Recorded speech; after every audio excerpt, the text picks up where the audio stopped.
Selamat pagi, apa kabar pemirsa TVR Parlemen dimanapun Anda berada. Berjumpa lagi dalam program TVR 09 bersama saya Alfat Rizky dan rekan saya. Dan saya Elisa Purba. Pemirsa, dalam 30 menit ke depan kami akan sajikan kepada Anda sejumlah berita nasional. Khususnya dari sudut pandang DPR RI sebagai referensi Anda dalam memahami dinamika politik, hukum, ekonomi, sosial, dan budaya di Indonesia. Dan pemirsa TVR Parlemen, inilah TVR 09 selengkapnya.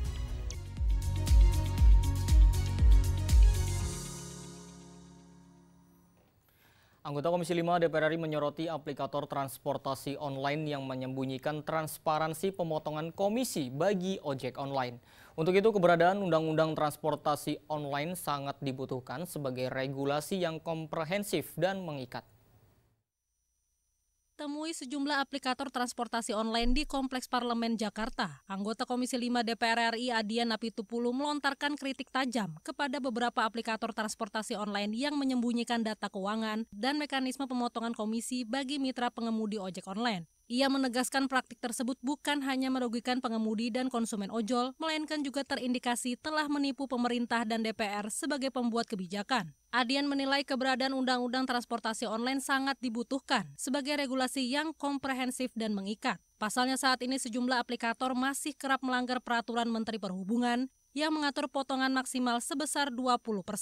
Menurutnya, kerahasiaan data aplikator merupakan masalah struktural yang harus diatasi melalui regulasi setingkat undang-undang. Karenanya ia mendorong percepatan pembentukan Undang-Undang Transportasi Online untuk menjamin transparansi data, memulihkan keuangan negara, serta menguatkan peran negara dalam pengawasan ekonomi digital. Karena kita bicara by data dan kalkulasi kan. Data-data sore hari ini kan menunjukkan bahwa semua kita di-prank sama aplikator itu gitu. Aplikator-aplikator ini yang bersembunyi di balik data-data yang tidak pernah mereka publish. Jadi siapa yang di-prank? Gua di-prank, DPR kena prank, driver kena, konsumen juga kena. Kita dikibulin gitu loh. Kita sih lebih berharap pada undang-undang transportasi online-nya ya. Perpres ini kan sementara sampai dikeluarkannya undang-undang transportasi online itu kan. Tapi kita sadar bahwa memproduksi sebuah undang-undang itu kan tidak gampang, tidak sederhana, dan biasanya tidak cepat. Secara jangka panjang, Adian berharap negara dapat berdaulat atas data dan arus ekonomi digital yang transparan melalui Undang-Undang Transportasi Online. Fajar dan Arif, TVR Parlemen melaporkan. Pemirsa, saat kunjungan kerja ke Manado, Sulawesi Utara, Komisi 10 DPR RI memastikan setiap penerima bantuan Kartu Indonesia Pintar sudah melewati proses verifikasi yang transparan agar benar-benar menyentuh masyarakat yang membutuhkan. Dalam kunjungan kerja ke Kota Manado, Sulawesi Utara, Wakil Ketua Komisi 10 DPR RI Esti Wijayati memastikan penerima bantuan Kartu Indonesia Pintar atau KIP Kuliah merupakan masyarakat yang berhak, yaitu mahasiswa berprestasi yang memiliki keterbatasan ekonomi. Dalam kunjungan tersebut, Esti dan anggota Komisi 10 DPR RI lainnya berdialog dengan beberapa penerima KIP Kuliah untuk memastikan setiap penerima bantuan sudah melewati proses verifikasi yang transparan. Esti menegaskan negara harus hadir untuk anak-anak yang berjuang di tengah keterbatasan ekonomi. Menurutnya, program ini merupakan harapan untuk mewujudkan mimpi anak-anak tidak mampu di tanah air. Karenanya pemerintah harus memastikan validitas data penerima, sehingga program ini benar-benar menyentuh masyarakat yang membutuhkan. Esti berharap seluruh penerima KIP Kuliah memanfaatkan bantuan tersebut untuk belajar dan mencapai cita-cita. Artinya ketika data itu benar, maka seluruh program yang memang harus menjadi hak mereka itu sebenarnya bisa diperoleh. Berikutnya kami juga mengunjungi salah dua mahasiswa yang mendapatkan KIP kuliah di dua wilayah berbeda dari kampus yang berbeda. Untuk melihat apakah KIP kita berikan secara tepat sasaran, dan berikut juga tepat penggunaan, tidak ada penyalahgunaan terhadap dana KIP kuliah yang diberikan oleh pemerintah. Sekali lagi, ketika dua titik itu kita kunjungi, memang adalah mahasiswa yang punya motivasi tinggi untuk kuliah, tapi memang berasal dari keluarga yang tidak mampu. Lebih lanjut, Esti berharap kunjungan kerja Komisi 10 DPR ini mampu mendorong peningkatan keadilan akses pendidikan dan kesejahteraan bagi seluruh lapisan masyarakat di tanah air, khususnya di wilayah Indonesia Timur. Dari Manado, Sulawesi Utara, Domi Titi Heru, TVR Parlemen melaporkan. Pemirsa, DPR RI mendorong perusahaan semen yang beroperasi di Aceh memperkuat pelaksanaan program tanggung jawab sosial perusahaan atau CSR. Dan informasi selengkapnya kami hadirkan usai jeda. Tetaplah bersama kami di TVR 09.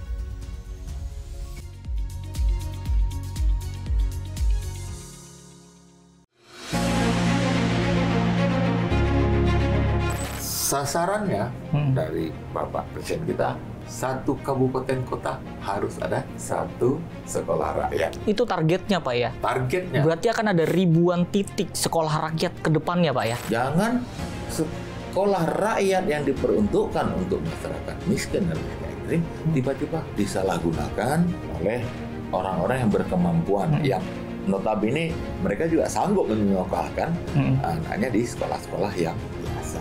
Nah, bagaimana memastikan bahwa program ini bisa terus berlanjut? Tentunya kami dari DPR RI terus mendorong supaya pemerintah ini menganggarkan terus. Jangan berhenti di tengah jalan. Dengan dibangunnya sekolah rakyat ini akan menciptakan anak-anak yang berprestasi. Mungkin nanti lahirnya di daerah 3T. Itu salah satu mimpi Bapak Presiden kita.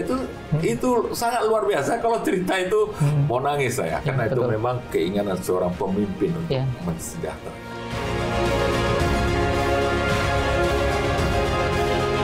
Hanya di TVR Parlemen.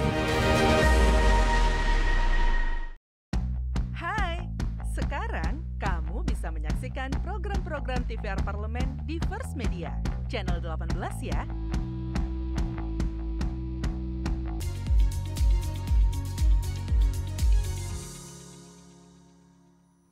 Anda kembali menyaksikan TVR 09. Pemirsa, Komisi 7 DPR RI menyoroti pentingnya kontribusi sektor industri semen dalam membantu masyarakat berpenghasilan rendah di Aceh Besar, khususnya untuk membangun rumah layak huni. Berkaca dari masih tingginya angka kemiskinan dan pemukiman kumuh, Komisi 7 DPR RI mendorong perusahaan semen yang beroperasi di Aceh seperti PT Solusi Bangun Indonesia, Semen Andalas, dan Semen Indonesia memperkuat pelaksanaan program tanggung jawab sosial perusahaan atau CSR. Ketua Komisi 7 DPR RI Saleh Partaunan Daulay menegaskan perusahaan yang mengeksplorasi sumber daya alam di daerah harus menunjukkan kepedulian nyata terhadap masyarakat sekitar. Ada beberapa persoalan tadi sudah dijelaskan Pak Bupati dan sudah kita kasih tadi arahan supaya mereka selesaikan. Nah, kita berharap nanti itu bisa didudukkan secara bersama. Dan termasuk soal-soal bagaimana rakyatnya diperhatikan, kemudian apa yang akan diberikan kepada mereka, di mana akan diberikan, berapa jumlah dan besarnya, dan kira-kira berapa kemampuan dari perusahaan ini untuk memberikan CSR itu. Kan ada ukurannya tuh, ada undang-undangnya gitu. Jadi nanti mungkin itu akan dikerjakan. Sementara itu, Wakil Ketua Komisi 7 DPR RI Husnunia menyoroti pentingnya kontribusi sektor industri semen dalam membantu masyarakat berpenghasilan rendah di Aceh Besar, khususnya untuk pembangunan rumah layak huni. Tadi sih sudah disampaikan bahwa mereka berkontribusi 1-6 rumah per tahun. Namun melihat perbandingan angka persoalannya itu jauh sekali. Kita berharap bisa berkali lipat dari situ. Dan apalagi overproduksi.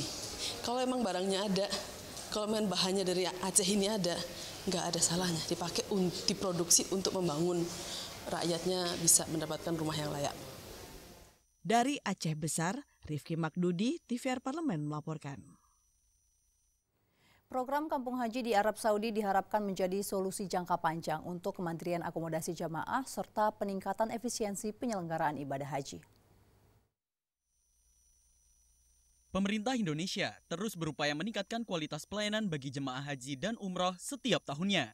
Salah satu langkah strategis yang kini menjadi perhatian adalah pembangunan kampung haji di Arab Saudi yang digagas atas kerjasama khusus antara pemerintah Indonesia dan Kerajaan Arab Saudi. Program ini diharapkan menjadi solusi jangka panjang untuk kemandirian akomodasi jemaah serta peningkatan efisiensi penyelenggaraan ibadah haji. Anggota Komisi 8 DPR RI, M. Husni, menjelaskan, kampung haji nantinya akan dilengkapi berbagai fasilitas seperti hotel, sarana makanan, layanan kesehatan, dan infrastruktur penunjang lainnya. Meskipun masih dalam tahap pengerjaan, proyek ini diharapkan dapat menampung lebih dari 200.000 jemaah haji dan lebih dari 2 juta jemaah umroh asal Indonesia setiap tahunnya. Sembari menunggu penyelesaian proyek, Husni menegaskan bahwa akomodasi jemaah haji tahun ini masih akan menggunakan sistem sewa hotel-hotel yang telah ada di sekitar Mekah, Madinah, serta Jeddah seperti tahun-tahun sebelumnya. Tentunya kampung haji itu akan dibangun hotel, dibangunan sarana makanan, sarana kesehatan dan lain sebagainya. Tapi itu kan masih dalam tahap-tahap pengerjaan ya. Ya kita tunggu dulu lah nanti sampai itu selesai, yang insya Allah akan digunakan oleh lebih daripada 200.000 jemaah haji dan bisa lebih dari 2 juta jemaah umroh dari negara kita Indonesia. Dukungan penuh dari Kerajaan Arab Saudi dan komitmen pemerintah Indonesia menjadi simbol hubungan bilateral yang semakin erat sekaligus bentuk nyata perhatian negara terhadap kebutuhan umat muslim tanah air. Tegar Aziz, TVR Parlemen melaporkan. Pemirsa, Wakil Ketua Komisi 8 DPR RI Abdul Wahid mengatakan Panja Haji DPR RI terus berjuang untuk menekan biaya perjalanan ibadah haji tahun 1447 Hijriah atau 2026 Masehi. Pemerintah melalui Kementerian Haji dan Umroh mengusulkan biaya penyelenggaraan ibadah haji atau BPIH tahun 2026 per jamaah sebesar Rp89.365,45. Biaya total ini turun Rp1 juta dari tahun sebelumnya. Wakil Ketua Komisi 8 DPR RI sekaligus sebagai Ketua Panja Haji DPR RI Abdul Wahid mengatakan, Panja Haji DPR RI terus berjuang untuk menekan biaya perjalanan ibadah haji tahun 1447 Hijriah atau 2026 Masehi. Salah satu komponen terbesar yang menjadi perhatian adalah biaya penerbangan yang mencapai sekitar Rp33 juta. Ia menilai angka tersebut masih dapat ditekan melalui negosiasi dan koordinasi lebih lanjut, termasuk dengan pihak maskapai dan otoritas terkait di Arab Saudi. Selain biaya penerbangan, biaya hotel dan akomodasi di Tanah Suci juga disebut masih memiliki potensi untuk dikurangi tanpa menurunkan kualitas pelayanan. Pengajuan ini memang kami lihat sudah turun ya, 1 juta dari tahun yang lalu. Namun penurunan ini bukan tidak saya terus akhirnya tidak mengurai secara detail ya komponen biaya haji ini. Saya tetap akan melakukan itu dan kayaknya ini kami hitung masih ada peluang untuk bisa turun lagi ya. Masih ada bisa turun lagi, apakah sampai 2 juta sampai 1 juta. Ini akan kami menghitung kembali. Terutama saya lihat tadi dengan yang besar adalah biaya penerbangan. Biaya penerbangan itu 33 juta. Kan itu tadi saya singgung itu kan, 33 juta. Bondan dan Teguh, TVR Parlemen melaporkan. Pemirsa, DPR RI sambut positif keputusan penurunan biaya penyelenggaraan ibadah haji tahun 2026 menjadi Rp87,4 juta sebagai bentuk efisiensi dan keberpihakan terhadap calon jemaah haji. Dan pemirsa, informasi selengkapnya usai jeda, tetaplah di TVR 09.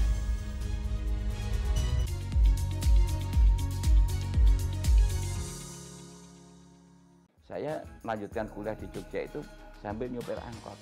Saya belum mapan, terus saya bicara di luar, berjuang untuk orang lain kan mustahil. Oleh karena itu saya menata diri bahwa hidup saya harus mapan dulu, baru saya bicara berjuang untuk orang lain. Bahwa kamu anak petani, harus kamu memperjuangkan petani, kira-kira seperti itu. Jadi sampai hari ini saya masih Komisi 4 karena memang kebetulan saya anak petani mungkin diberikan mandat. Dapil saya kebetulan sangat tepat saya di Komisi 4 karena di dapil saya itu padi, blora, dan manggrobangan itu ada nelayannya. Dan kemudian juga peternakan itu digerubukkan di Blora itu sangat luar biasa. Jadi disitulah saya akhirnya menyadari bahwa mungkin saya ini mendapat semacam, kalau orang Jawa wangsit, penugasan bahwa kamu harus dari anak petani harus kembali kepada petani gitu.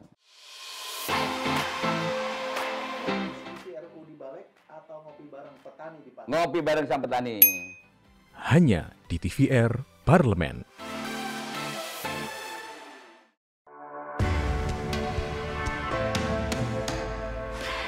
Dari ruang sidang Senayan, Jakarta, menyajikan liputan langsung kinerja DPR RI.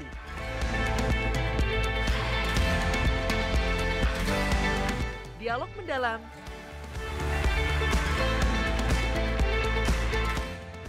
komunikasi, dan profil wakil rakyat. TVR Parlemen kini hadir 24 jam.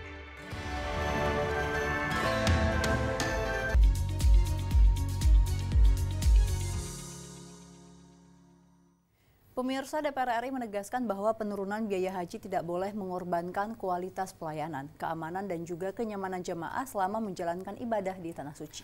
Melalui fungsi pengawasan dan kemitraan dengan Kementerian Agama, DPR RI berkomitmen memastikan setiap rupiah yang dikeluarkan tetap memberikan manfaat optimal bagi jemaah, agar pelaksanaan haji tahun 2026 berjalan lebih efisien, transparan, dan berintegritas. Dan mari kita simak liputan mendalam yang telah dikemas oleh tim redaksi TVR Parlemen dalam segmen editorial Parlemen berikut ini.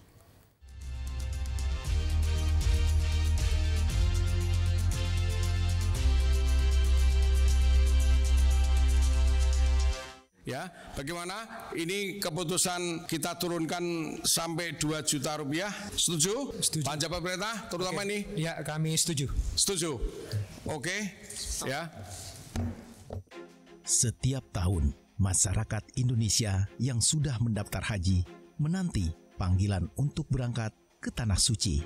Sidang di gedung parlemen yang membahas biaya dan kesiapan haji bukan sekedar agenda rutin, melainkan cerminan dari tanggung jawab negara terhadap para jemaahnya. Komisi 8 DPR sebagai representasi rakyat memiliki peran sentral dalam memastikan setiap detail perjalanan suci tersebut terencana dengan matang. Pembahasan biaya dan kesiapan ibadah haji antara Komisi 8 DPR RI dengan Kementerian Haji dan Umroh adalah bentuk pengawasan konstitusional untuk melindungi jemaah, memastikan pengelolaan dana publik yang transparan, dan mengevaluasi kualitas layanan haji secara menyeluruh.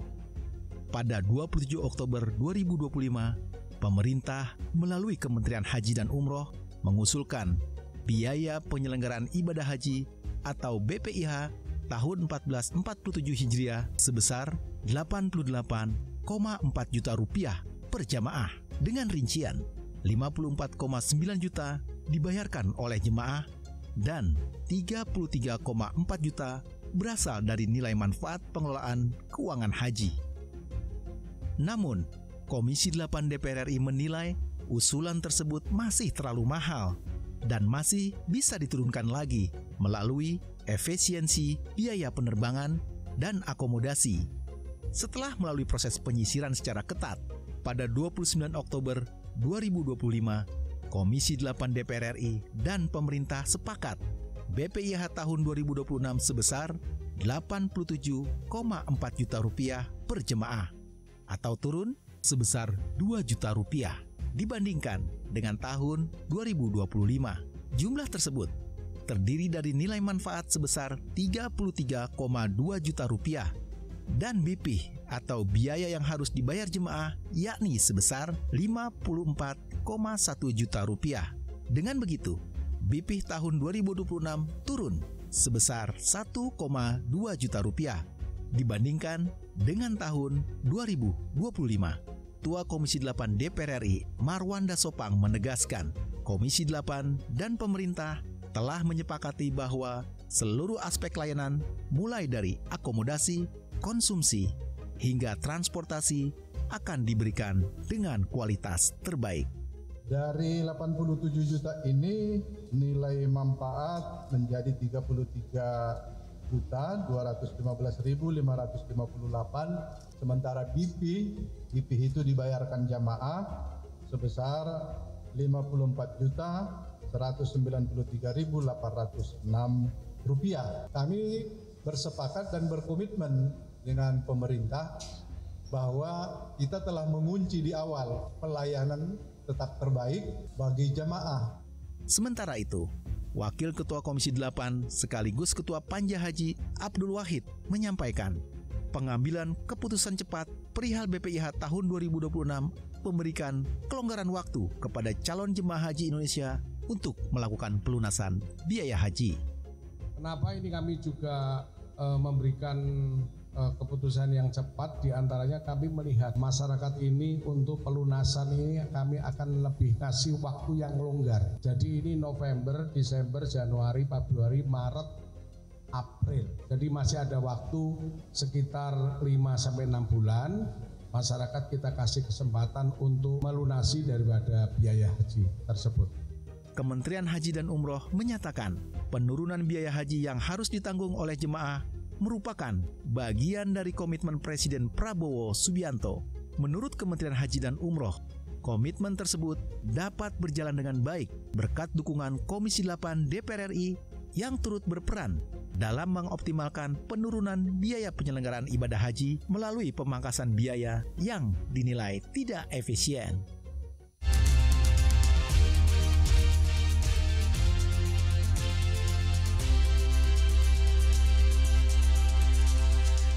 Pemirsa, tsunami Aceh 2004 silam telah merenggut ratusan korban jiwa.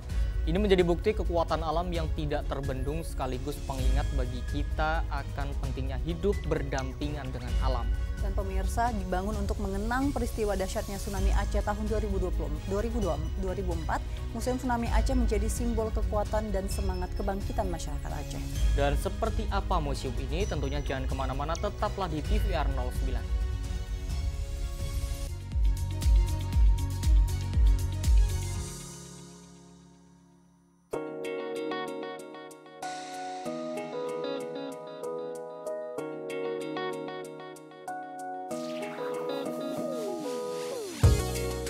Kehadiran mereka tidak hanya mewakili suara perempuan, tetapi juga membawa perspektif yang beragam serta pengalaman hidup yang unik ke dalam proses pembuatan kebijakan. Saksikan Perempuan Parlemen hanya di TVR Parlemen. Selamat datang di Biro Pemberitaan Parlemen. Anda memasuki kawasan zona integritas menuju wilayah bebas dari korupsi atau WBK. Dan wilayah birokrasi bersih dan melayani atau WBBM. Biro Pemberitaan Parlemen berkomitmen penuh untuk mewujudkan wilayah bebas korupsi dan wilayah birokrasi bersih dan melayani. Komitmen kami, pejabat dan jajaran memiliki komitmen tinggi untuk mewujudkan WBK dan WBBM melalui reformasi birokrasi, khususnya dalam hal pencegahan korupsi dan peningkatan kualitas pelayanan publik. Kedua, bebas dari korupsi dengan terwujudnya wilayah bebas korupsi atau WBK, yang artinya bebas dari KKN, gratifikasi dan dari segala bentuk pungutan liar atau pungli. Terakhir, pelayanan prima dengan terwujudnya wilayah birokrasi bersih melayani, yaitu dengan meningkatnya kualitas pelayanan publik dan tercapainya kepuasan masyarakat terhadap pelayanan.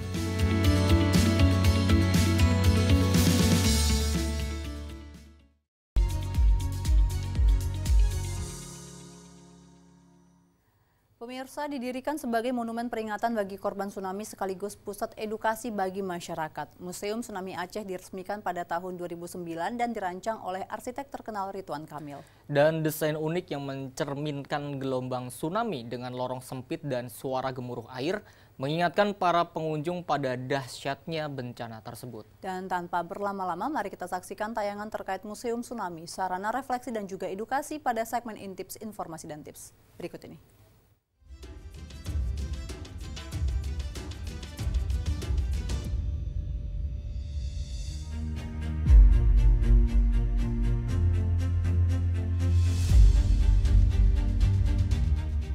Sebagai perpustakaan sejarah, museum menawarkan kesempatan unik untuk mengintip masa lalu dan memahami bagaimana peradaban manusia berkembang.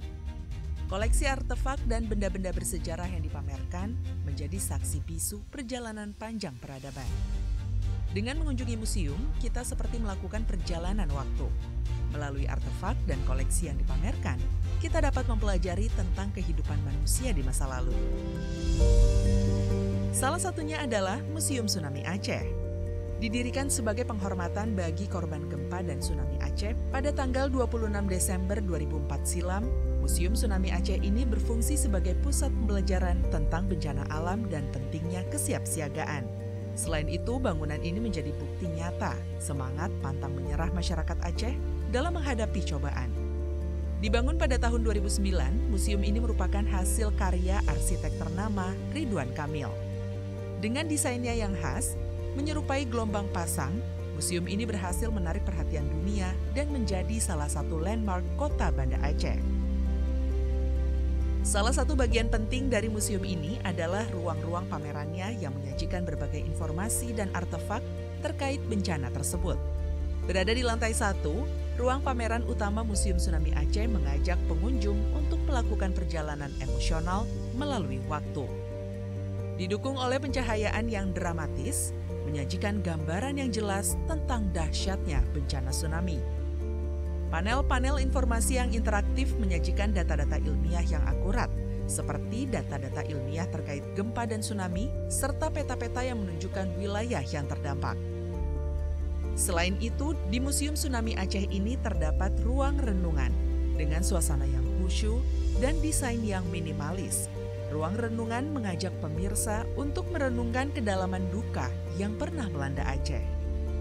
Saat memasuki ruang renungan, pemirsa akan merasakan suasana yang sangat berbeda dengan ruangan-ruangan yang lainnya di museum ini. Pencahayaan yang redup, dinding berwarna gelap, dan suara detak jantung yang teramplifikasi menciptakan atmosfer yang tenang dan kontemplatif. Di dalam ruang renungan, pengunjung akan menemukan berbagai elemen yang dirancang untuk menggugah emosi. Salah satunya adalah dinding nama korban yang terukir dengan ribuan nama. Dinding ini menjadi simbol dari jumlah nyawa yang hilang akibat tsunami. Selain itu, seringkali terdapat pula tugu peringatan, foto-foto korban, atau benda-benda peninggalan yang ditemukan pasca tsunami.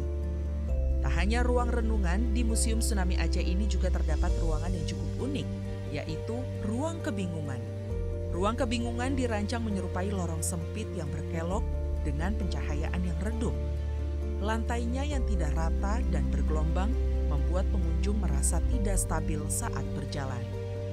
Dinding-dinding yang terasa lembab seolah-olah masih menyimpan sisa-sisa air laut.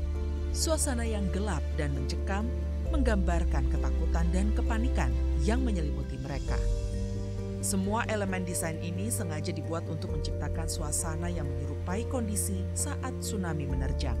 Banyak pengunjung yang merasa terpengaruh setelah mengunjungi ruang kebingungan. Mereka merasakan berbagai emosi, mulai dari sedih hingga haru.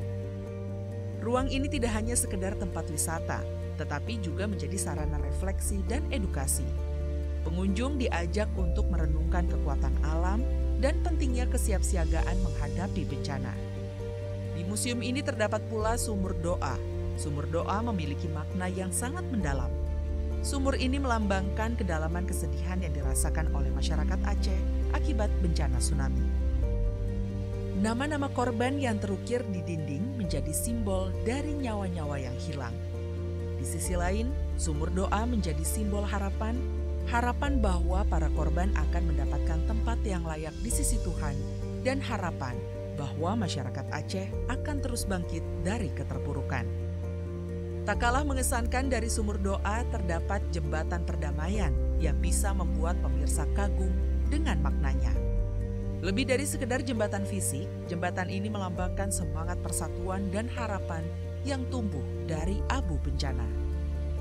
Jembatan ini dibangun sebagai simbol perdamaian Aceh yang tercapai setelah konflik bersenjata berakhir dan disusul oleh bencana tsunami. Panjang jembatan yang mencapai 15 meter juga memiliki makna tersendiri. Beberapa orang memaknainya sebagai perjalanan panjang menuju perdamaian yang tidak mudah. Di sekitar kolam terdapat batu-batu besar yang berfungsi sebagai tempat duduk bagi pengunjung. Batu-batu ini melambangkan kekuatan dan rasa solid masyarakat Aceh. Museum Tsunami Aceh ini memiliki banyak ruangan yang masih bisa kalian eksplor loh pemirsa, seperti ruangan jendela masa lalu yang menyajikan sebuah perjalanan waktu yang membawa pengunjung kembali ke masa sebelum dan sesudah terjadinya bencana tsunami. Ada pula ruang audiovisual dan pameran virtual yang tak kalah menakjubkan untuk pemirsa kunjungi. Bagaimana pemirsa? Tertarik berkunjung ke Museum Tsunami Aceh? Pemirsa bisa eksplorasi ruangan-ruangan yang bersejarah dan menakjubkan bersama teman ataupun keluarga. Sekian Intips kali ini, sampai jumpa di episode selanjutnya.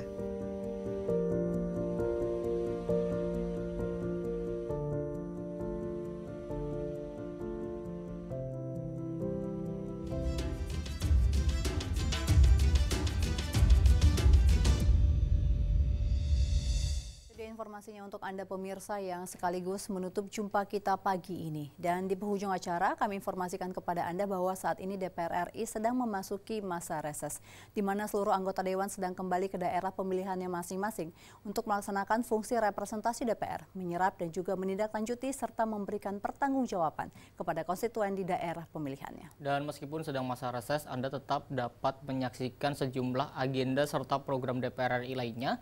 Anda dapat mengakses di kanal YouTube kami di TVR Parlemen ataupun di website kami di tvrparlemen.dpr.go.id. Dan pemirsa TVR Parlemen, demikianlah TVR 09 edisi pagi ini. Kami segenap kru TVR Parlemen yang bertugas tentunya mengucapkan terima kasih telah setia menyaksikan TVR 09. Saya Elisa Purba dan juga rekan saya Salvat Rizky. Pemirsa, sampai berjumpa kembali di TVR 09 selanjutnya. TVR Parlemen, Referensi Indonesia.